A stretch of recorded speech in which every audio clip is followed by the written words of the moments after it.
রাজশাহী বিভাগের সরকারি কর্মকর্তাদের সঙ্গে আইন শৃঙ্খলা পরিস্থিতি সংক্রান্ত মতবিনিময় সভা শেষে ব্রিফ করছেন স্বরাষ্ট্র উপদেষ্টা অবসরপ্রাপ্ত লেফটেন্যান্ট জেনারেল জাহাঙ্গীর আলম চৌধুরী।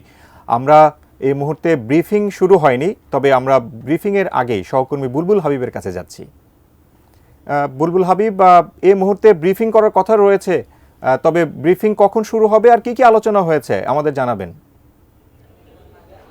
আব্দুল শাকুর বা স্বরাষ্ট্র উপদেষ্টা বেলা 11:30টার দিকে তিনি রাজশাহী জেলা প্রশাসকের সম্মেলন কক্ষে প্রবেশ করেন। তারপরে প্রধানত কুশল বিনিময় শেষে তিনি রাজশাহী বিভাগের যে বিভিন্ন পর্যায়ের কর্মকর্তা রয়েছেন তাদের সাথে বৈঠক শুরু করেন।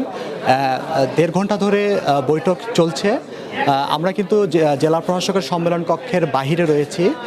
আমাদের ওই সভাস্থলে সাংবাদিকদের প্রবেশাধিকার ছিল না, তারা বাহিরে রয়েছে সাংবাদিকরা।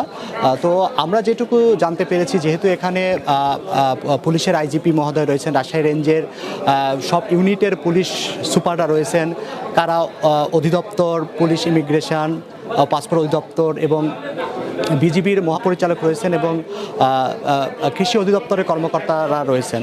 তো যেহেতু আসলে গত কয়েকদিন ধরে রাজশাহীর প্রধানত যে বিষয়টা আমরা জানতে পেরেছি যে রাজশাহীর এই অঞ্চলের আইন শৃঙ্খলা পরিস্থিতিটা কেমন রয়েছে সে বিষয় নিয়ে আলোচনা করবেন এবং আলোচনা শেষে কিন্তু তিনি সাংবাদিকদের ব্রিফ করার কথা রয়েছে যে আসলে কোন বিষয় নিয়ে আলোচনা করলেন। তবে আমরা যেটুকু জানতে পেরেছি যে এখানে সীমান্তে যে একটা অস্থিরতা রয়েছে চাঁপাইনবাবগঞ্জ সীমান্তে, সেই পরিস্থিতি নিয়ে তিনি আলাপ আলোচনা করবেন এবং রাজশাহীতে যে অপারেশন ডেভিল হান্ট পরিচালিত হচ্ছে সেটার কি পরিস্থিতি রয়েছে সেটা নিয়ে আলোচনা করবেন এবং রাজশাহী অঞ্চলে কৃষকদের যে সারের সংকট, প্রচুর পরিমাণে সার পাচ্ছে না কৃষকরা, যেহেতু কৃষি অধিদপ্তরের কর্মকর্তা রয়েছেন সে বিষয় নিয়েও আলোচনা হবে। আমরা এই বিষয়গুলো জানতে পেরেছি। তো আসলে আর হয়তো বা কিছুক্ষণ পরে ব্রিফিং করতে পারেন, তো ব্রিফিং করলে আমরা আসলে পুরো বিস্তারিত আরও জানাতে পারবো।